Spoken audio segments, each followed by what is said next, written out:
Në puntatën e 10 të Bahiti Podcast, kam zgjedhur të kem një personazh, një mik dhe një nga ata njerëz që në këto 20 vite ka bërë një jetë publike të jashtëzakonshme. Pse e them?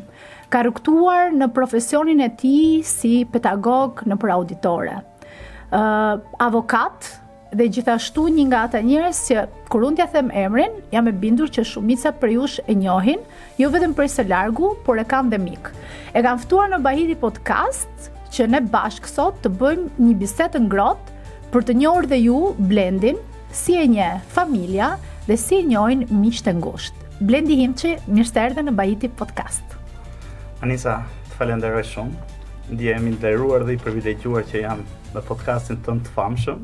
Jo vetëm për Elbasanin, por i ka kalu kufit e qarkut të Elbasanit dhe është kthyer në një podcast kombëtar. Por njëkohësisht më bëra edhe të skuqe me kaq komplimenta dhe vlerësime që më solle me ofiqet që kisha, po realisht edhe unë fillova ta kuptoj që domethënë o i paskëm dhe këtë gjë. Blendi, në Bahiti Podcast, duke qenë se unë e kam thënë shumë herë që unë e kam krijuar realisht edhe për të sjell diçka ndryshe, por është një podcast ku jo vetëm unë si moderatore, po dhe të ftuarit e mi duhet të ndjehen si në shtëpinë e tyre. Dhe nëse unë të bëj komplimenta, janë vërtet të tilla, sepse e para kam dashamirësinë kundrejt Blendit si individ, por edhe për miqësinë që ne kemi. Që nuk ka asgjë të keqe ta marrin vesh gjithë që jemi miqë vuri dhe. Është kënaqësi që të kesh një mike si Anisa, që është një vajzë, do të thoja, këmbgulse, që çdo gjë e ka arritur fal punës saj dhe sot është këtu, në këtë lloj niveli, qoftë gazetarisë shqiptare, po qoftë edhe të aspektit diplomatik, do të thoja. Faleminderit si një vajzë që e ka arritur të gjithën në saj të punës, sakrificave dhe mundit dhe djersës që edhe sigurisht edhe intelektit, ajkus lart që ti ke. Faleminderit. Tash se ta mbyllim këtë pjesën e lavdërimit, se do na thon këta, ja këta të dy e nisën gjithsesi. Blendi, unë tash që ti ke 20 vite në jetë publike dhe ke rrugtuar në fillimet e tua si pedagog. Në auditore besoj kujtimet janë të pafundme dhe rrugtimi është sa i gjatë dhe i vështirë në të njëjtën kohë. Do më veçosh një episod që ti vërtet e mban mend dhe ka shënjuar dhe rrugtimin tënd si pedagog në universitet, por edhe ka bërë që Blendi të kuptoj pjesën e pedagogjisë ndryshe. Anisa, për hir të vërtetës, kujtimet në fakultet janë nga më të ndryshmet, nga më të bukura do të thoja, por sigurisht që ka pasur edhe ato që kanë shenjuar element të konceptit pedagogjik dhe të mësimdhënies, se sigurisht në profesion unë jam jurist. Po. Por në aspektin e pedagogjisë, do të thënë sigurisht kur je para studentëve dhe para auditorit, ka një koncept cilët neve kemi arritur ta përftojmë. Sigurisht nga eksperienca, nga modelet e mira të pedagogëve të mëparshëm, dhe për mua modelet më të mira kanë qenë pedagogët e Italisë, po kam të bërë me, të them, me ajkën e pedagogëve, me Ferrando Mantovanin, Diritto Penale, që hyn ke një nga personalitetet hartuesit e kodit penal italian, dhe sigurisht një profesor, do të thoja, model, në cilët shpeshherë mundohem t'i përcjell edhe studentëve të mi, jo autoritetin e të qenurit pedagog, por gjithmonë për të pasur një komunikim dhe do të thoja komunikim interaktiv në sallën e leksionit, që sigurisht bën që studentit bëhet më tërheqës, sigurisht ka element të lëndëve që shpeshherë kapet dhe koncepti teorik, por studentët e shikoj shpeshherë përftojnë gjithmonë kur ti jep kazusin, kur jep rastin praktik.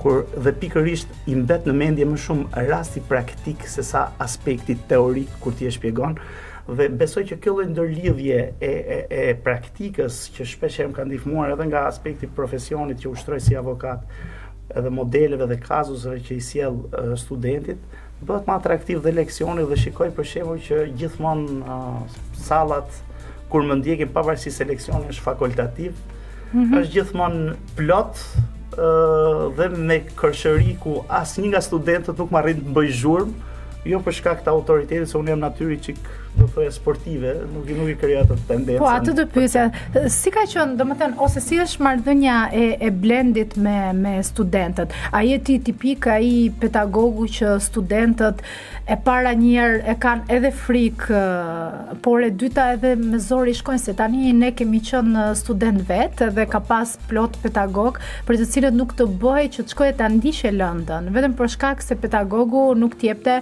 asnjë lloj feedbacku pozitiv. Si është Blendi si pedagog? Sot je nga ata pedagogët që ata i studentët të tu i ke miq edhe shok, apo ata nuk të flasin fare në rrugë? Në pjesën më të madhe, domethënë merr atë feedbackun pasi kanë përfunduar studimet dhe mirënjohjen, ku në çdo institucion ku ti shkon, që i gjen si student, por qoftë edhe si koleg, avokat, tashmë, apo në çdo lloj fushë, gjen atë mirënjohjen nga ana e studentëve në pjesën dërmuese, do thoya, duke më treguar edhe shpeshherë presore, mban mend X kazus, më ka ngel mendje, ose a mban mend X rast, dhe shpeshherë domethënë gjendesh i kënaqur domethënë në këtë lloj aspekti, për arsye sepse shikon që ajo punë që ti ke bërë, domethënë të shpërblyer në formën e mirënjohjes, dhe pa diskutim që jam munduar që studentët gjatë leksionit t'i mbajnë në tension apo gjatë edhe seminareve, dhe pastaj jam shumë më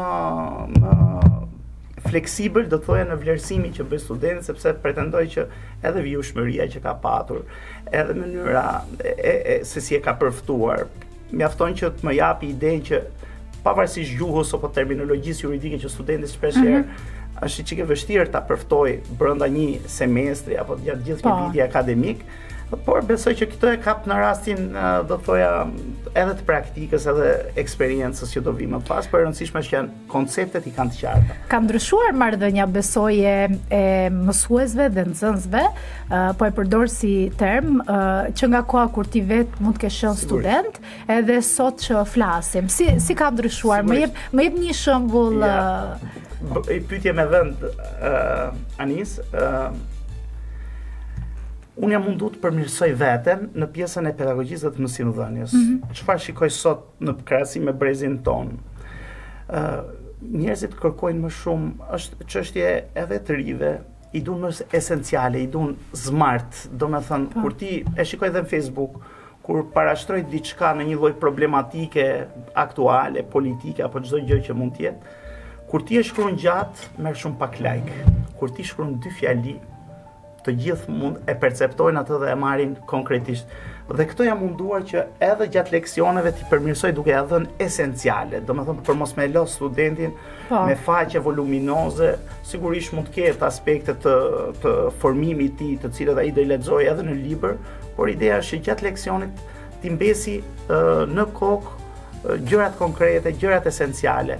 Ndaj edhe unë kam filluar të përmirësoj vetëm dhe këto shikoj diferencën e brezit, domethënë që nuk kanë atë vullnetin e duhur për të ndjekur nga fillimi deri në fund të leksionit, por duam pikërisht ato 30 minuta t'i kenë apo 40 minuta t'i kenë, do të thoya, me vëmendje maksimale. Kjo është, domethënë, dallimi apo ndryshimi që shikoj ke. Po, se tani duke patur edhe pjesën e teknologjisë më afër, duke qenë se gjërat tashmë i gjen të gjitha në smartphone, unë mendoj edhe gjithmonë e them që të rinjt sot janë bërë dembel, jo dembel sepse nuk punojnë apo mund të themi gjëra jo të mira për të rinj. Në faktin që të rinjt i duan gjërat gati, i duan pothuajse gati, nuk lodhen më siç janë lodhur më përpara. Nëse ti ke studiuar me orë të tëra dhe lexoje libra me volum më shumë se 500 apo 1000 faqe, sot nuk duan më shumë se 50 faqe dhe mundësisht ato 50 faqe t'i lexojnë edhe në telefon. Por duke qenë, do ndalim edhe pak fare tek pjesa e arsimit, duke qenë se ti ke rrugtuar gjatë në këtë profesion edhe një më së miri dhe së brendshmi. Cilat mendon Blendi që janë problematikat më të mëdha që ka sot arsimi para universitar në Shqipëri? Çfarë i mungon arsimit në Shqipëri sot, edhe pse jemi në këtë gjendje që jemi? Anisa, dy problematika nuk duhet ta kthej në sferën e vjushmërisë politike, duke qenë se unë vi nga pjesa e djathtë e bindjeve të mia politike. Jo, këtu flasim në aspektin sepse ti je një njerëz që e një arsimin së brendshme. Është fakt dhe kemi konstatuar që të gjithë rënja e numrit nxënësve, në rënja e numrit studentëve, është keqardhi që sot kur domethënë në leksion ishin në një auditor me 120 apo 140 studentë dhe që të ndiqnin. Ti sot me zor gjen 10 veta. Flasim 10 apo 20 veta, domethënë është luks të kesh 20 veta, domethënë me student në aulën apo në auditorin. Kështu që kjo është gjëja e parë që konstatoj me keqardhje, domethënë duhet një rrugëzgjidhje. Spari për shembull për mua në këndvështrimin tim do të ishte shumë e udhës që të paktën mos kishte më mesatare. Të jepej mundësia që të gjithë të ndiqnin arsimin e lartë.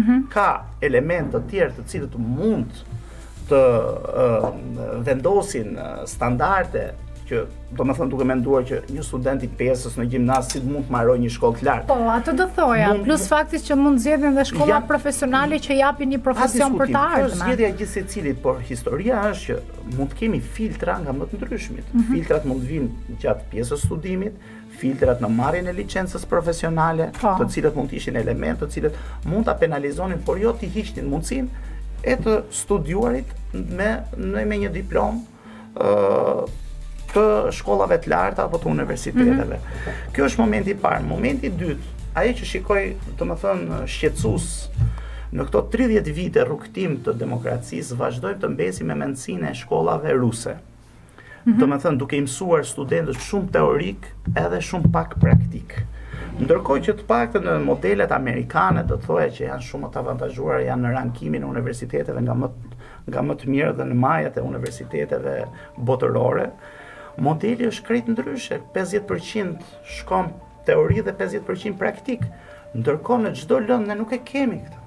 Ne pretendojmë që të paktën në një semestër të kenë 3 apo 5 javë praktik, gjë që është shumë e pakët për një student për të mësuar rastin praktik. Dhe pastaj institucioneve i duhen shumë kohë që të fillojnë studentin pavarësisht se ka formimin profesional për të mësuar praktikën. Duhet fillojnë dhe ta mësojnë, për shembull, po marr rastin e institucioneve financiare bankave. Po. Fillojnë dhe i trajnojnë studentët nga e para, ndërkohë që duhet këtë gjë duhet ta kishte bërë universiteti dhe të kishte një kapacitet, do të thoya, të burimeve njerëzore për çdo lloj institucioni, jo vetëm për bankët, që të hyshin direkt në terren dhe s'kishin nevojë pse të mësoheshin më. S'kishin më ka një diferencë, një dallim të madh midis teorisë dhe praktikës, gjë që kjo është e njohur botërisht dhe besoj se Universiteti shqiptar duhet shkojë në këtë lloj lëmje dhe këtë lloj drejtimi. Pra duhet shkojë në drejtimin që të fillojë të përgatisim student jo vetëm teorik, por edhe student praktik. Sot studentët mësojnë të shumë gjëra që nuk do i duhen në rastin praktik. Ne duhet të krijojmë student të gatshëm për tregun e punës, të cilët të kenë mundësi që të hyjnë direkt në tregun e punës dhe jo më të mësohen me kurse praktike apo me raste specifike të veçanta. Jam përpjekur për shembull me studentë vitit 3, të cilët jap lëndën e procedurës civile, që semestrin e dytë i kaloj të gjithë në gjykatë të shikojnë rastin praktik, pra atë që ne bëjmë në teori, ta bëjmë edhe në rastin praktik. Po kjo është jashtë kurikulës, do të thoya, të programit mësimor. Sigurisht ja kërkoj studentëve në mënyrë opsionale që të vinë dhe të përfitojnë nga kjo gjë. Blendi, jurist, avokat, ligji dhe drejtësia në aspektin njerëzor. Pse e them këtë? Besoj është e gjatë eksperjenca që ke patur edhe në fushën e drejtësisë edhe fushën e ligjvënies. Çfarë të shtyu të bëheshe avokat, edhe a ka një ngjarje, a ka një moment që ty të ka ndryshuar komplet perceptimin për jetën gjatë kohës se ti e ke ushtruar këtë profesion dhe vazhdon të ushtron, por një ngjarje, se besoj ngjarjet janë të shumta gjatë kohës se ti bën rolin e ushtron profesionin e avokatit. Faktikisht unë panis që në periudhën e hershme, domethënë që kur isha gjimnazist, dëshira e prindërve, sidomos e nënës, se tani nuk jeton më, ishte që do të shikonte mjek. Realisht, kurse dëshira ime ka qenë gjithmonë më pëlqente drejtësia. pëlqen drejtësia, e parë këtë në modelin e filmave në atë lloj periudhe të hershme që shikoshim mënyrat e modeleve amerikane të sistemeve të common law dhe të trajtesave se si bëhi mbrojtja me juri, me prokuror, me gjykatës, me avokat sigurisht. Dhe pikërisht kjo ka qenë momenti i cilet shpeshherë mendoja gjithmonë atë sensin e mirë të fjalës që për të bërë diçka humane, po jo në nivelin e mjekësisë, por në nivelin tjetër të drejtësisë për të asistuar dhe për ndihmuar atë të pambrojturin, dhe kjo ka qenë momenti i parë i formimit tim dhe idesë time. Sigurisht pastaj mbaj mend që lëndët kanë qenë atëherë me konkurs. Kanë fituar dhe inxhinieri elektronike, kanë fituar dhe drejtësi, dhe sigurisht u zgjodha si program të regjistrohesha në drejtësi.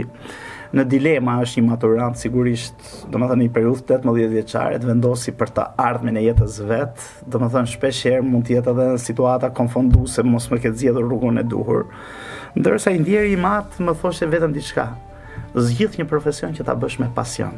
Kjo ka qenë, domethënë, që unë vazhdoj dhe më ka ngel mendje, këtë duhet t'ja përcjell dhe fëmijëve të mi, mjafton që atë që do të bësh në jetë ta bësh me pasion, jo me idenë se më dërgoj dikush apo më tha babi apo më tha mami. Siç ndodh zakonisht në familje shqiptare që imponohen fëmijëve për të bërë një shkollë të caktuar dhe shpeshherë ka dhe dështime pastaj qoftë profesionale, qoftë edhe mënyrës se si fëmijët rebelohen në raste të caktuara që ti çove, ti mbërë. Kjo është ideja. Cilat çështje ka qenë që ka ndryshuar Blendit perceptimin edhe këndvështrimin për jetën? Flasim për pjesën e ka pasur raste nga më të ndryshmet, domethënë që do t'i specifikoja. Ka pasur lëndë aspekte në lidhje me trafikimin e lëndëve narkotike, ku personi ka qenë i papërfshirë fare, por thjesht për shkak të përgjimeve është gjetur aty në vendin e gabuar, në çastin e gabuar.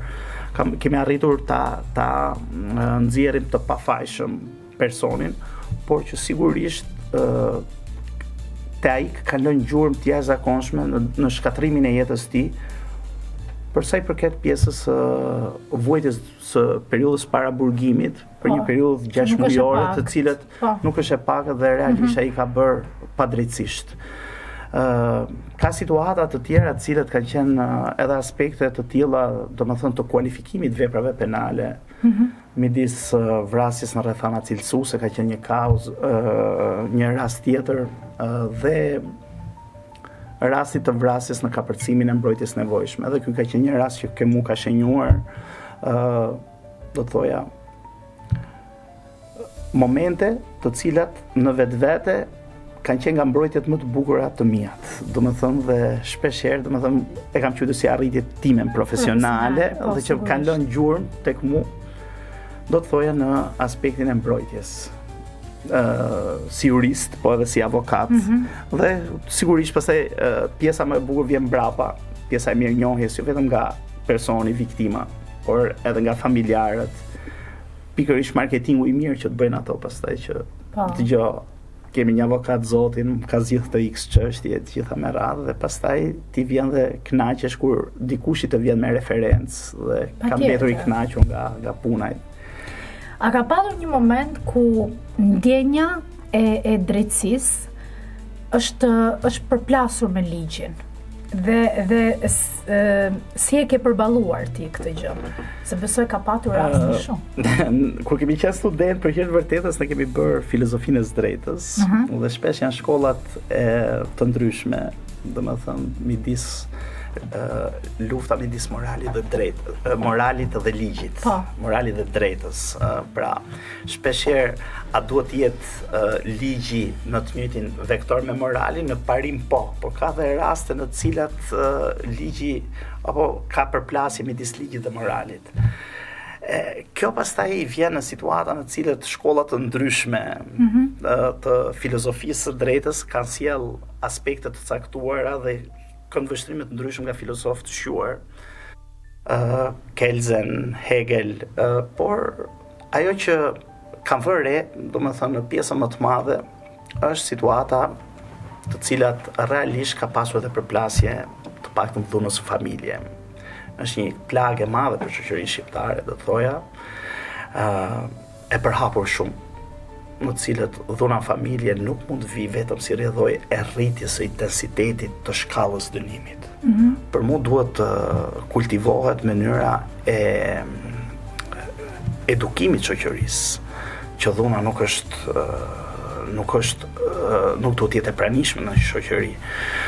E shikojmë shpesh edhe në televizion, domethënë e pash në rastin e fundit në një nga duket të shtunën, nuk e se ndjek pjesën e Big Brother, qoftë edhe për shkak të fushatës formatit, por duke dalë në formën e reels. Po nuk ka nevojë ta ndjekësh edhe në televizor, se edhe po mos duash ti të dalin video pa fund. Dhunë fizike në publik. E publikuar në një media kombëtare, e shikuar nga të gjithë fëmijët, nga të miturit, domethënë po s'më thon për nga të rriturit.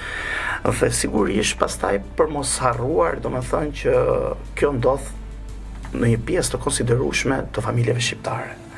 Shkaqet dhe faktorët janë ndryshëm, ekonomik, kulturor, social, mënyra se si është rritur fëmia, domethënë kur ka parë dhunë, sigurisht do përcjelli dhunë. Mendoj që duhet fillojmë një formë edukimi që në shkollë. Formë edukimi mendoj unë, por edhe pjesën që ne nuk duhet ta normalizojmë dhunën. Domethënë ka ardhur një moment dhe një pikë ku njerëzit i duket normale që edhe të bullizojnë, edhe të dhunojnë, edhe të thonë gjëra të paqëna. Kështu që ne si shoqëri duhet të edukojmë vetëm më së pari dhe pastaj personat që na rrethojnë, edhe të jemi edhe me zë të ngritur kundrejt gjërave të cilat janë jo të mira, edhe gjërat të cilat sjellin dëme për ne si shoqëri, qoftë psikologjike dhe më tej. Në mënyrë të padiskutueshme, ti e bëre të gjithë përmbledhjen, je dhe e fushës, je shumë e aftë ke kjo lloj pjese nga unë. Blendi, por unë e pash vetëm në formën si jurist, në cilët e shikoj domosdoshmëri, format e edukimit, domethënë në shkollë, për të kultivuar ndalimin e dhunës, bullizimit që i bën fëmijëve të ndryshëm, apo formave të ndryshme të mënyrës se si përcillet dhe përjetimi i një rasti të tillë, jo vetëm të dhunës, po edhe të stresit. Po. Që mund të ndodhet person dhe a formë shpërthimit të ngarkesës emocionale, është mënyrë se si administrohet. Tu futemi çik më shumë te fusha jote pastaj dhe ti ke pafund për të folur. Unë besoj për shembull që një nga rastet që duhet jetë realisht është për shembull që çdo fëmijë të fillojë të merret me sport. Do të jetë forma e masivizimit të sportit, duhet të fillojnë klasat sportive në mënyrë në çdo lloj shkolle do të ketë klasa sportive. Ne kemi pasur në kohën e kur të shkoj Blendi im që në Parlamentin e Republikës Shqipërisë, një nga gjërat që duhet i mësoj më fort, qoftë edhe pushtetit vendor edhe pushtetit qendror, është në qytetin e Elbasanit të sjellë sa më shumë hapësira sportive, që në të gjitha shkollat ketë mundësi që edukimi fizik të realizohet ashtu siç duhet, edhe të jenë hapësirat e nevojshme. E di pse po e them këtë, Anis, të falenderoj shumë dhe besoj që do të jetë një nga qëllimet e mia kjo pjesë. Por e di pse them këtë. Kur je një sportist, arrin të heqësh energjitë negative, fillon dhe të administrosh më mirë veten, dhe sigurisht kontrollon edhe emocionet negative. Kur je një sportist, fillon dhe ato që shfaq, domethënë në fushën e lojës, fillon ta përballosh pastaj shumë mirë edhe në fazat e jetës. Ndaj them që mund të jetë një nga elementet për të filluar dhe ta konceptojmë. Po ti vesh re fëmijët cilët janë obez ose fëmijët cilët nuk merren me aktivitete sportive, janë dhe më agresiv për mos e lëvizur nga i habitati vet. Reagojnë keq me prindërit, reagojnë keq me shokët. Ndryshe është një që merret me sport, është më i qetë, më i angazhuar, më social, do të thoja, gjitha bashkë. Blendi im që sa beson ti te drejtësia e re shqiptare? Kur them re, flas për pjesën e institucionit të SPAK-ut, edhe gjithë ngjarjeve dhe zhvillimeve që kanë ndodhur. Shkurtimisht, sa beson Blendi im që te drejtësia shqiptare dhe te SPAK? Sigurisht që nëse do flitnim për reformën drejtësia, kishte ardhur momenti sigurisht që kishte ardhur. A ka problematika? Ka shumë. Unë e shikoj këtë si jurist, domethënë në këtë lloj momenti ka problematika të theksuar në pjesën e reformës në drejtësi. Aktualisht, qoftë me mënyrën dhe modelet e formës së gjykuarit nga ana e SPAK, sigurisht edhe SPAK është në presionin qoftë politik, qoftë edhe të eksperiencës të papraktikuar, por edhe nga ana tjetër edhe formës e magjistratëve të ri do të gjykoja që domethënë marrëdhënia do të jetë dhe komunikimi. Duhet të ketë një formë komunikimi, jo magjistrati të shikohet si personazh i cili është i pacënueshëm, i paprekshëm, i pakomunikueshëm mbi të gjitha. Mund të jetë i paprekshëm, i pacënueshëm, po duhet të jetë i komunikueshëm. Në fund fare, në një seancë gjyqësore jemi në një raport njerëzor.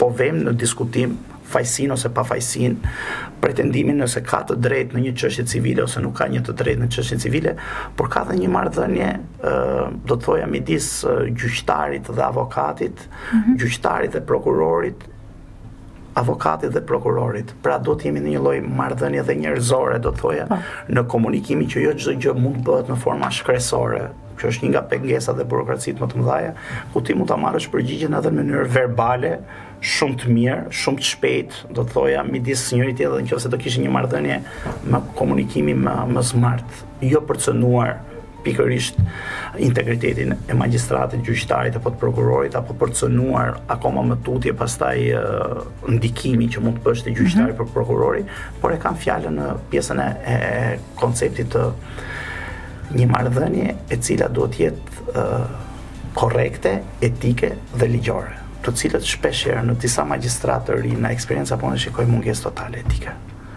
Kjo është, domethënë, pavarësisht se po vi nga një shkollë e re që quhet magjistraturë, ka mungesë etike me pjesën e nivelit, do të thoja, duke ditur që unë jam zoti këtu, jo, ti je gjyqtar i Republikës së Shqipërisë dhe duhet të rrish në staturën dhe në nivelin e një gjyqtari të Republikës së Shqipërisë dhe nuk e në dorë jetën askujt.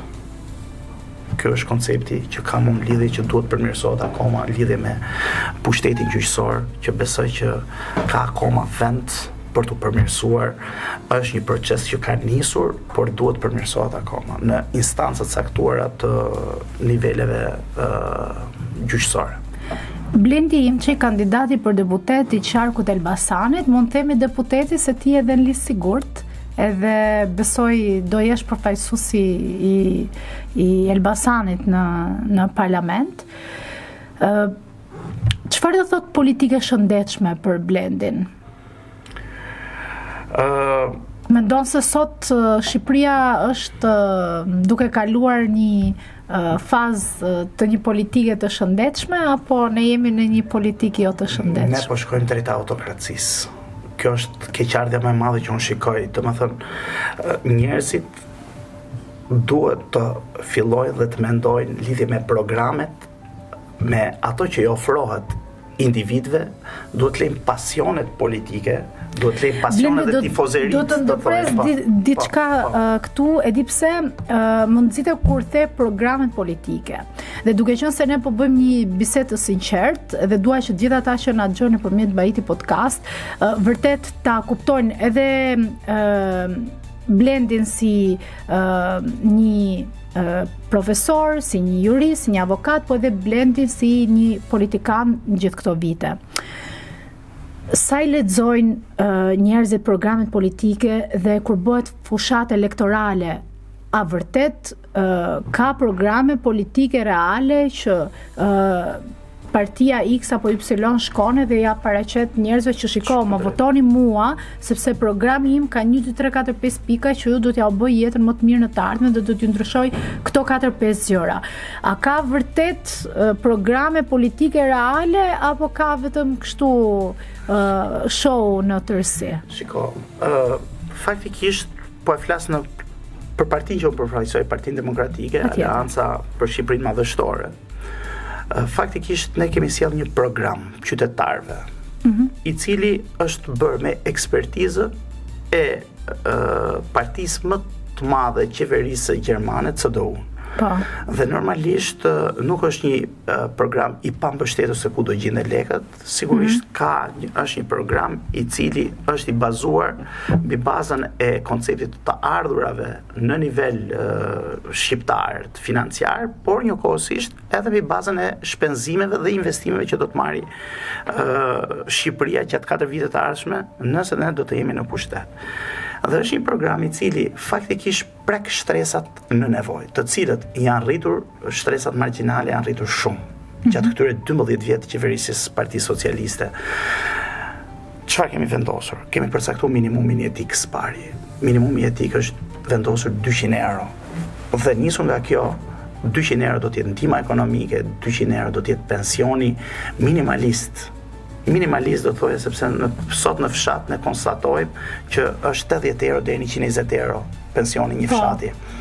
Dhe nisur nga kjo shkon 200 euro, pra nuk do ketë më dallime midis pensionit fshatit dhe pensionit qytetit. Hiqet ky lloj koncepti, sepse ti ke përfituar nga ligji me 7501 dhe normalisht ti mund të prodhosh nga toka bujqësore. Po çfarë mund të prodhojë një pensionist I fshatit nga toka bujqësore ku ai është I paaftë për punë?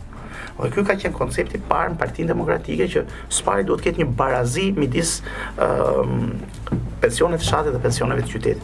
Pas kësaj, ato që kanë 200 euro e sipër, duhet ta sqaroj edhe për opinionin publik, rritet me 20% pjesa e pensioneve që janë mbi 200 euro. Por ne pretendojmë që ta hapim tregje pune, duke ulur taksat, të vëshëm nga 20% ta çojmë në 15% dhe tatimin e fitimit që kanë biznesen nga 15% në 10% dhe energjinë elektrike nga 135 që paguajmë bizneset sot të shkojnë në 60 lek. Kjo do të japë një frymëmarrje biznesit. Aq më tepër dhe një nga elementët për biznesin është edhe nafta, e cila shkon e barabartë me çmimet e rajonit, pra ulet në 30-40%. Pra në këtë pikpamje do të thoje që do të jetë e barabartë me Maqedoninë e Veriut ose me Kosovën. Këto janë elementë të cilët realisht do të japin një frymëmarrje të gjithë shqiptarëve në një mirëqenie më të mirë sociale, do hapen më shumë vende pune në konceptin ton kur fillon dhe biznesi të ketë më shumë para në duar, sepse nëse sot ne shohim që mungon keshi në Shqipëri. Po. Dhe di pse mungon keshi Anis? Nga pagimi I rryshfeteve të 20% të tenderave, ku firmat më nuk e kanë më likuiditetin që të fillojnë dhe të punojnë dhe hyjnë në një situatë kolapsi. Sot korrupsioni është I pranishëm në çdo instancë shtetërore. Sot korrupsioni fillon që ke roja e derës që hyn në institucion dhe përfundon deri te profesionet dhe deri te drejtuesit e këtyre institucioneve. Është keqardhje e madhe që Shqipëria në 2025 të flasi akoma me shifra shumë të larta dyshifrore për elementet e perceptimit të korrupsionit. Kjo është edhe nga international, nga organizatat internacionale, të cilët masin shkallën e korrupsionit dhe shikojmë që nga viti në vit ka rritje të shkallës korrupsionit. Pavarësisht që neve e quajmë arritje reformën drejtësi, nga ana tjetër, kjo reformë në drejtësi duhet ishte shoqëruar jo me rritje të korrupsionit, por me ulje të korrupsionit. Dhe këtu jemi në një kontradikt të madhe që për shkak edhe të pyetjes që më bëre më parë, që a është e suksesshme reforma në drejtësi ose jo si jurist, kjo është kontradikta më e madhe. Nga ana njëra reforma në drejtësi duhet shoqërohej me ulje të masës korrupsionit dhe të kishte ndikuar tek njerëzit. Ajo që konstatoj tjetër me keqardhje është që një pjesë e madhe fermerët apo buqit sot janë lënë në arrest totale. Dhe kjo është një pikë tjetër e programit të rëndësishme, ku neve do ta vendosim fermerin si investitorin strategjik. Ne nuk do të kemi investitor strategjik Olta Xhaçkën. Ne do të kemi investitor strategjik pikërisht fermerin. Ai do të jetë investitori ynë strategjik dhe do të ketë subvencionim për çdo njësi që ai prodhon. Pra, në qoftë se ai do të ketë në aspektin plektoral, po e marrim, do të ketë për çdo lop do të ketë subvencionim, do të ketë për qumshin subvencionim, por do të ketë edhe për mishin që shet subvencionim për çdo kile mishi të shitur, do të ketë përsëri fermieri subvencionim. Sot ne konstatojmë me keqardhje një rënje drastike të numrit të krerëve, të gjellëve dhe të baktive në nivelin kombëtar, edhe të prodhimit të qumshit. Sot firmat më të mëdha që janë kompanitë më të mëdha të prodhimit të bulmetrave, mos harroni, funksionojnë ose me qumësh të importuar, ose me bazën e qumshit pluhur. Ne nuk po hajmë ushqime bio. Dhe logjika jonë është të kthejmë ushqimin made in Albania.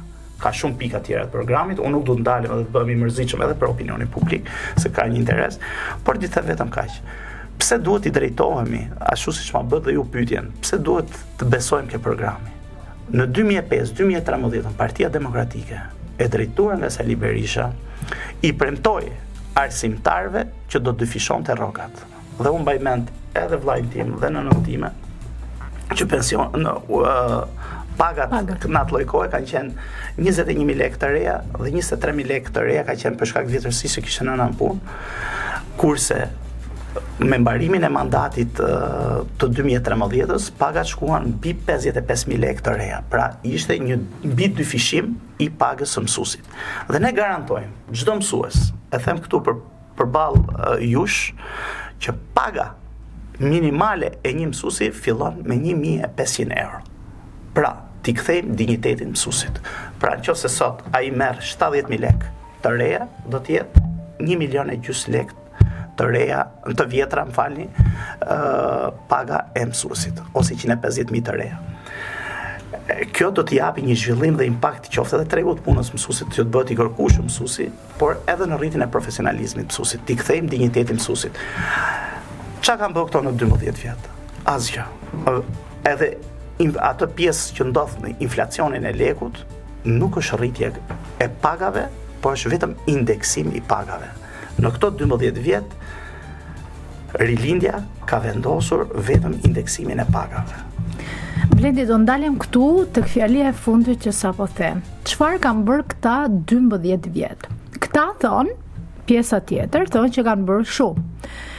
Pyetja ime për ty është, ti ke një rrugtim gjatë edhe si këshilltar bashkiak në Bashkinë e Elbasanit, edhe i njeh shumë mirë problematikat e qytetarëve dhe je ndeshur me ta edhe për shkak të rrugtimit tënd politik, edhe në funksionet që ke në Partinë Demokratike e shumë të tjera.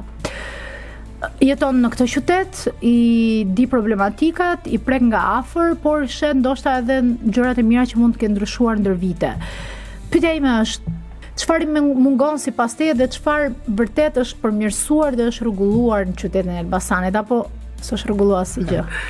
Shiko, unë nuk kam aspektin e teorisë nihiliste për të mohuar çdo lloj gjëje, por mund të them që tre investimet më të mëdha që janë bërë qytetin e Elbasanit tot 12 vjet dhe do t'i analizojmë së bashku edhe me syun e gazetaris, po edhe me syun kritik. Bulevardi u bë me pllaka të kuqe, po e shikoni sot çfarë katraure është bulevardi. Do të thonë, qyteti ngjan një Alepoje, do të thonë me këto çaret e rrugëve që u i bën edhe për shkak të investimit të ujësjellësit me një firmë fantazëm, pa eksperiencë, pa asgjë, që për mua ka këndvështrime, do të thonë këndvështrimin tim është një aferë abuzive e tmerrshme, do të thonë të punoj një firmë e tillë me një kamion, me një ekskavator që e shikojmë kudo, do të thonë dhe me 3 punëtor dhe të marrë një super investim. Në këndvështrimin tim kjo është shumë e rëndë, por bulevardi, që për mua nuk e ka hijeshin fare të një qyteti të bukur, një bulevard i mbushur i gjithë me kioska, që ne kioskat i hoqëm në 2005 dhe sot gëllon nga kioskat, u hoqën dhe ato sipërfaqe të gjelbëruar dhe sot të moshuarit nuk kanë një stol ku tulen bulevard, por i imponohet vetëm për të hyrë në kafe. Kemi investimin e dytë shumë të madh që ishte Parku Rinia, që për mua nga një park u kthye në një lulishte, u betonizua i gjithi dhe u hap një kanal që nuk e di për çfarë shërben ai kanali, dhe sot gjithë qytetarët e shikojnë atë me një keqardhje të jashtëzakonshme, me një lloj dëshpërimi të jashtëzakonshëm, ku fëmijët vetë luajnë bar, aty është vetëm beton, ku nga ajri i nxehtë gjithë periudha e mbasdites në verë gëllon nga nxehtësia dhe në vend që të ishte me temperatura shumë të ulta se po hyen në park. Dhe investimi i tretë është inceneratori. Sigurisht që punoj vetëm 3 ditë dhe them këtë me keqardhje më të madhe, u pompua nga e gjithë qeveria shqiptare që ishte investim i jashtëzakonshëm që do jepte zgjidhje përfundimtare e Elbasanit. Sot nuk janë vetëm mbetet urbane të Elbasanit, po janë të gjithë bashkive të qarkut Elbasan që vinë dhe depozitohen në këtë landfill, që nuk është më incinerator, po është landfill. Dhe ne këto mbetje urbane i spostum nga një lagje që ishte lagja Shënkoll dhe i quam te lagja Skënderbej. përsëri Bushkuminit, duke ndikuar negativisht në pjesën e lumit Shkumbin, në ujrat që rrjedhin aty. Mos harrojmë 3-4 zjarre që ju kanë vënë qëllimisht nga një kompani fantazëm Ekoelb që quhet, dhe për të ulur masën e volumit të mbetjeve urbane. Dhe mos harrojmë që çdo bashki aty paguan 25 euro për ton nga taksat e qytetarëve Elbasanas dhe të qarkut Elbasanit. Gjë për cilën ne nuk e dim se ku shkojnë këto lekë dhe për çfarë, sepse 25 euro janë vendosur për incenerim dhe jo për landfillim, sepse landfillimi i ka kostot shumë më të ulta nga kjo që ne flasim.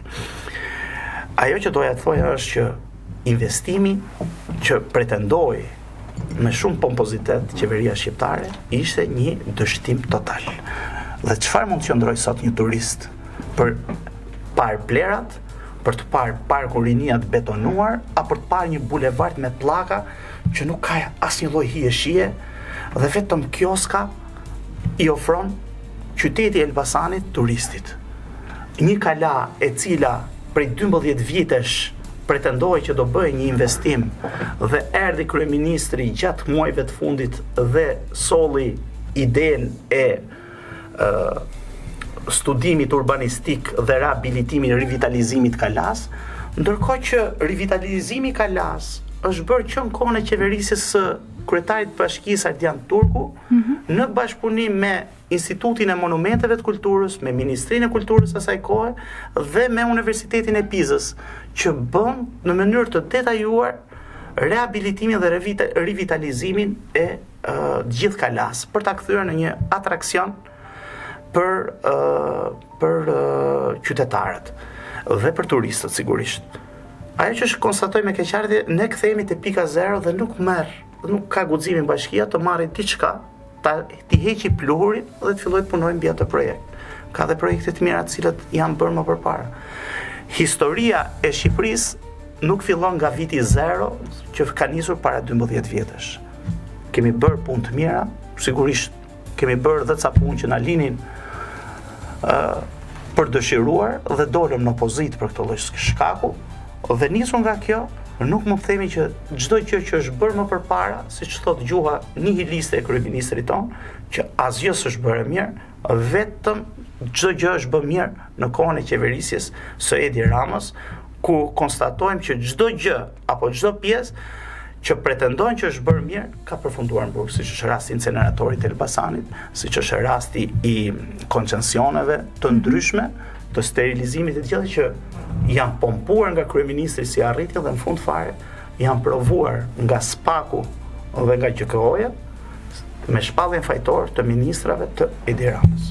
Blendi, unë dua të bëj një pyetje sepse ti gjatë fjalës tënde the tani së fundmi, ne kemi qenë dhe jemi në opozit prej 12 vitesh. 12 vite në opozit Partia Demokratike e Shqipërisë.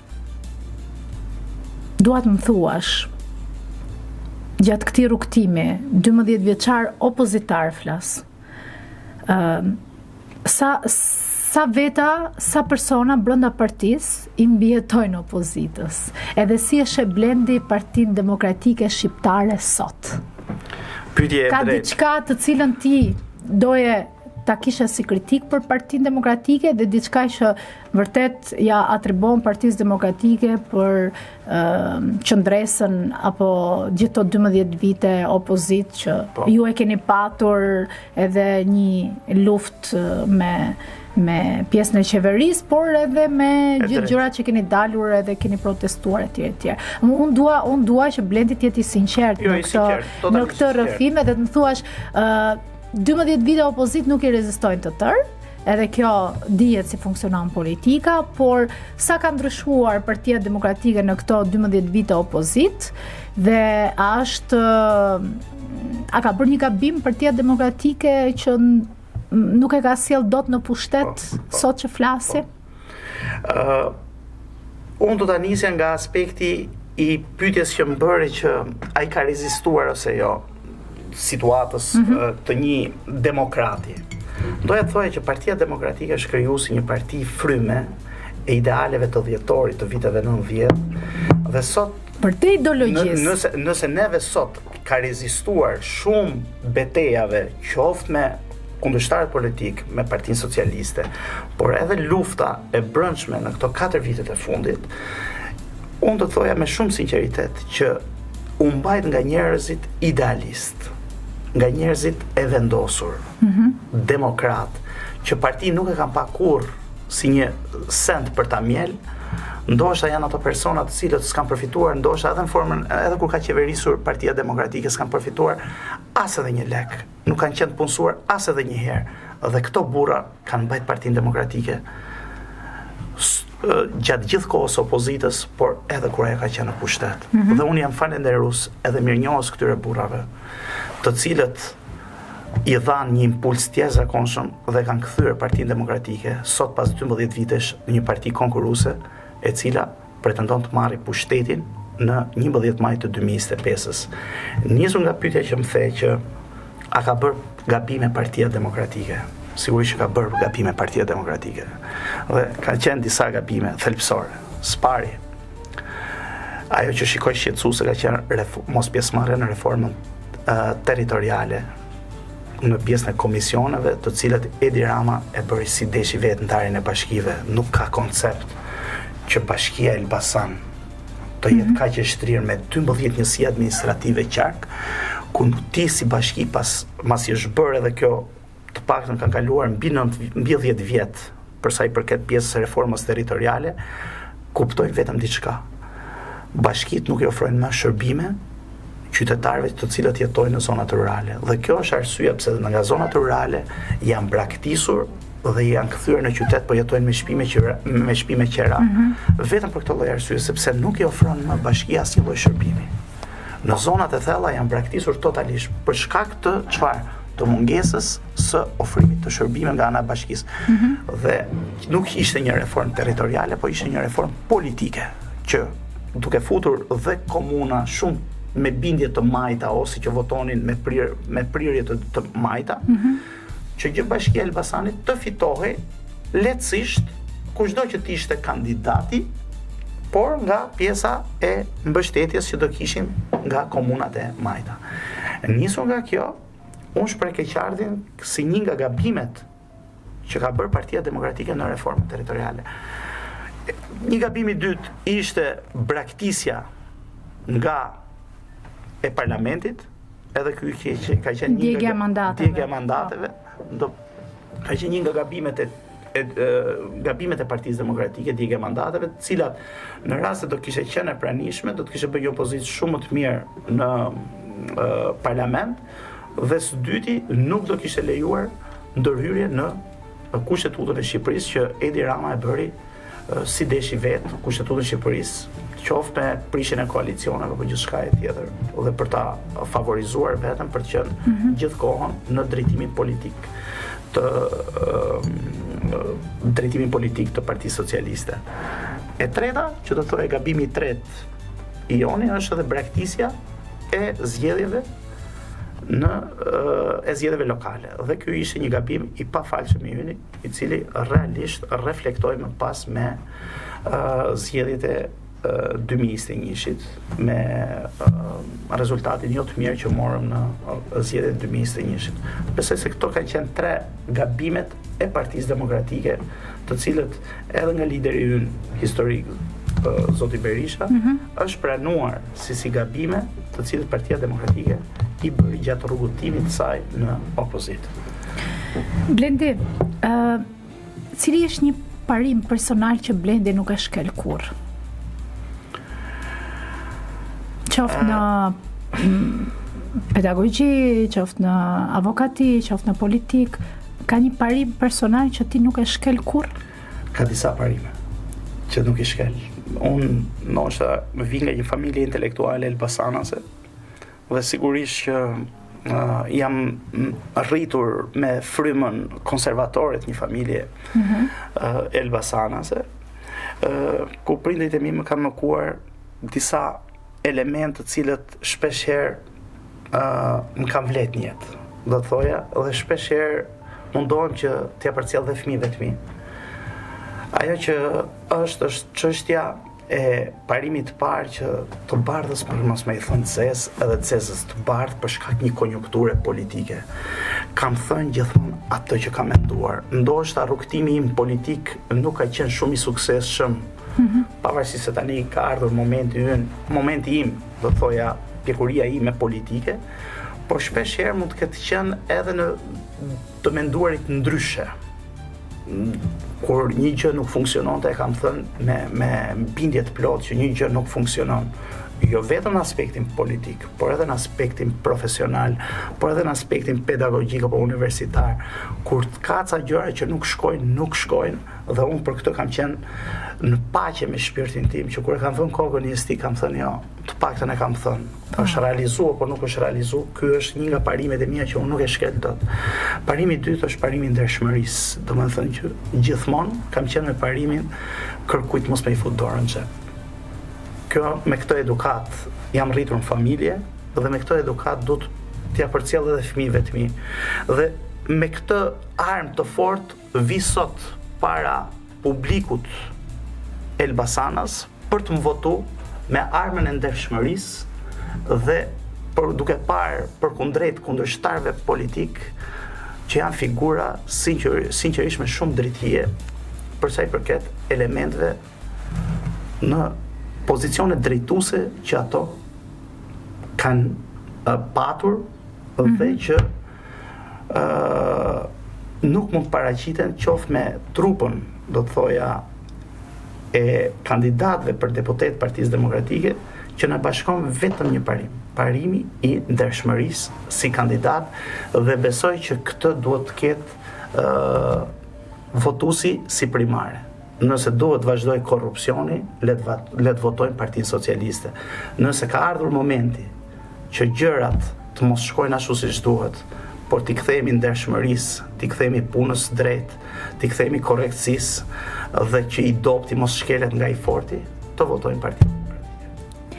Blendi, dua të ndalemi pak tani në fund edhe tek pjesa e politikës. Sigurisht ti gjatë bisedës tonë e përmende, sepse natyrisht ti vjen nga politika dhe siç e thash më lart ti je tashmë deputeti I qarkut Elbasanit. Do të bëj një pyetje që ja kam bërë një pjesë të mirë të ftuarve që janë në lista për deputet nga gjitha partitë politike. Blendi Imçi do jetë deputeti I Republikës Shqipërisë dhe përfaqësuesi I qarkut Elbasanit thjesht një figurë që ngre kartonin në parlament, apo do jetë vërtet zëri I qytetarëve dhe do jetë një nga ata deputet që edhe do t'i dëgjohet zëri, po edhe gjërat që do kërkoj për qytetin do marrin jetë, sepse ta bëj këtë pyetje duke u nisur nga studime që janë bërë jo vetëm nga institute përkatëse që studiojnë gjithë pjesën e parlamentit të Shqipërisë, por I kemi parë vetë që një pjesë të mirë të deputetëve të kuvendit ne as nuk I njohim fare, as nuk ja dim emrat dhe as nuk e dim se për çfarë shërbejnë dhe pse janë aty. Ndaj dua të di unë dhe gjithë qytetarët që do ndjekin Bajiti Podcast, Blendi Imçi, deputeti I Elbasanit me kartonin jeshil të kuq dhe çfarë lloj ngjyre për të kundërshtuar, aprovuar, apo Blendi Imçi një deputet që thjesht do marrë atë karrikën e tij atje dhe do jetë thjesht deputet. Anisa, ajo që doja të thoja është që unë kam qenë pothuajse për 4 mandate antar I Këshillit Bashkiak, kemi qenë dhe kolegë bashkë. Po, parlamenti I vogël I qytetit. Parlamentin e vogël I qytetit dhe ti e di shumë mirë që sa zë I fuqishëm kam qenë në Këshillin Bashkiak, ku në çdo mbledhje të Këshillit Bashkiak unë nuk kam pushuar një mbledhje të vetme që ta kaloshim në heshtje lidhe me problematikat e ndryshme që ka pasur ky qytet. Po, kjo është vërtet. Dhe kjo gjë është që pa diskutim këtë do ta përcjell edhe në kuvendin e Shqipërisë, jo vetëm si deputet qofse do të ishte I opozitës, po unë besoj që do jemi deputet I mazhorancës, sepse jam I bindur që Elbasani këtë herë do të cilë ndryshimin dhe fitoren e aleancës për Shqipërinë madhështore, por nga ana tjetër jam I bindur që dhe si deputet I mazhorancës unë do shkoj dhe të trokas për çdo problematik, për cilë sa më shumë investime në qytetin e Elbasanit. Këto e kam bërë edhe kur kam qenë për 2 vjet e gjysmë si drejtues I Këshillit Qarkut Elbasan, kryetari i Këshillit Qarkut Elbasan, së bashku me deputetët kam lobuar në investimin e shumë rrugëve, sidomos të rrugëve të Dumres, që ju I shikoni sot janë një realitet. Në të gjithë Dumren mund të lëvizet dhe mund të lidhet, Dumreja lidhet me të gjitha bashkitë fqinje me rrugë të asfaltuara dhe sot është kthyer në një atraksion të madh për turistët, vetëm fal rrugëve të investuara gjatë qeverisjes tonë 2005-2013, por njëkohësisht edhe për një arsye tjetër, edhe për shkak të investimeve që u bën në bujqësi në lidhje me ullit, pra të gjitha ato kodrat zhveshura tashmë, po t'i shikoni, janë gjelbëruar dhe sot të gjitha ato fermerë shesin ato investim të bërë gjatë kësaj periudhe 2005-2013 dhe po e marrin mbrapsh në formën e subvencioneve që ka pasur qeveria shqiptare asaj kohe me pjesën e subvencioneve mbi ullirit dhe arrorët. Sot po të vini re, të gjithë zonat e Elbasanit nuk gatuajnë më me vaj luledilli, gatuajnë gjithë me vaj ulliri. Kështu që është një rritje standardit që kjo ka ardhur edhe si fal formës qeverisjes shqiptare. Dhe jo ashtu siç thoshte ministrja e bujqësisë rilindëse zonja Krisa, që ka qenë një gabim I madh, themi investimi në ulli se kemi mbi prodhim. Për mua është shqyqy që ka mbi prodhim dhe ti të kesh mundësi ta eksportosh. Çdo të thoshte Ukraina që eksporton dhe furnizon gjysmën e Europës, çdo të thoshte me grur apo Kanadaja që eksporton gjysmën e Europës me grur që të ka një mbi prodhim. Jo, shqyqyr që ka mbi prodhim dhe neve ka një gjë që na e ka vënë Zoti, që kemi një klimë mesdhetare dhe ulliri bëhet në Shqipëri. Dhe nëse duhet diçka është forma e gjetjes së tregut ndërkombëtar. Çfarë do thojë me gjetjen e tregut ndërkombëtar? Që të eksportohej dhe të bëhej konkurrues, dhe të bëhej një nga fuqitë më të mira në tregun e vajit të ullirit. Do të bëj një pyetje që merr tani në mendje duke dëgjuar edhe gjithë bisedën tonë së bashku. Do ndalem pak tek Partia Demokratike, jo e Elbasanit, por Partia Demokratike në rang kombëtar. Ju keni një lider historik, siç e quani ju, zotin Sali Berisha. Nuk mendon se në Partinë Demokratike ka nevojë për një lider I cili lider ose lidera, nuk ka çështje gjinie. Një lider ose lidere që tjetë në moshë më të re, edhe tjetë një figurë që edhe ka kontribuar ndoshta në Partinë Demokratike prej vitesh dhe të zëvendësoj zotin Berisha. Megjithëse unë e di edhe e shoh që në sytë e demokratëve Berisha mbetet kështu I pazëvendësueshëm. Pse e keni kështu si të pazëvendësueshëm doktor Berishën jo?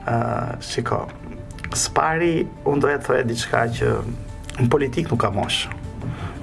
Kjo është momenti. Patjetër që nuk ka moshë, po ka diçka të rëndësishme që si në çdo profesion ne kemi nevojë që ata më të vjetrit t'i hapin rrugën të rinjve dhe të ndërthurin pjesën e profesionalizmit me pjesën e energjisë së rinis. Zoti Berisha në 2013 me humbjen e zgjedhjeve dha dorëheqjen në mënyrë të parevokueshme, domethënë që nuk do të merrej më pjesë për të drejtuar Partinë Demokratike. Kishte gjithë mundësitë që të merrte feedbackun dhe votbesimin për ta pasur edhe mandatin edhe në opozitë dhe sigurisht u tërhoq nga skena politike. Në momentin kur drejtuesi politik I PDSH-s ndryshoi totalisht kursin politik duke denigruar pritshmëritë e Partisë Demokratike dhe duke përjashtuar pikërisht zotin Berisha për shkak të arsyeve që pretendonte I duke mos respektuar asnjë nga institucionet, qoftë kryesin, qoftë Këshillin Kombëtar, gjithçka tjetër, sigurisht filloi dhe lëvizja Berish, I cili erdhi si mjeti I vetëm për të shpëtuar Partinë Demokratike në atë kohë. Dhe sigurisht pjesa më e madhe e demokratëve ishin në një dëshpërim total pas humbjes së zgjedhjeve të 2021-shit.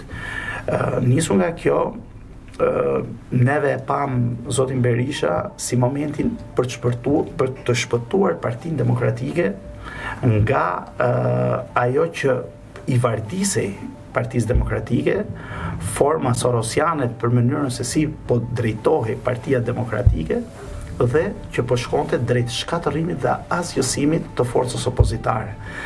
Dhe Sali Berisha erdhi i sforcuar në drejtimin e Partisë Demokratike, jo se dëshironte, po për të shpëtuar Partinë Demokratike.